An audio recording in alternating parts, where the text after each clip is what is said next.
ડભોઈ તાલુકાના તળાવપુરા બગીચા પાસે આવેલ MGVCLના ટ્રાન્સફોર્મરમાં આગ લાગવાનો બનાવ બનતા વિસ્તારમાં અફરાતફરી મચી ગઈ હતી.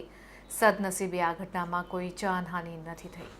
નગરપાલિકા દ્વારા બનાવવામાં આવેલા બગીચાની બિલકુલ નજીક આવેલા MGVCLના મોટા વીજ ટ્રાન્સફોર્મરમાં અચાનક આગ ફાટી નીકળતા સ્થાનિકોમાં ભારે દોડધામ મચી ગઈ હતી.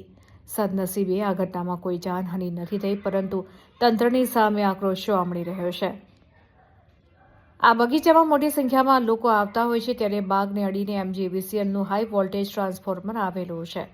સૌથી ગંભીર બાબત એ છે કે આ ટ્રાન્સફોર્મરની આસપાસ કોઈ પણ પ્રકારની સેફટી રેલિંગ કે ફેન્સિંગ કરવામાં આવી નથી, જેથી રસ્તે ફરતા પ્રાણીઓ તથા માનવીઓ માટે આ જગ્યા જોખમી બની છે.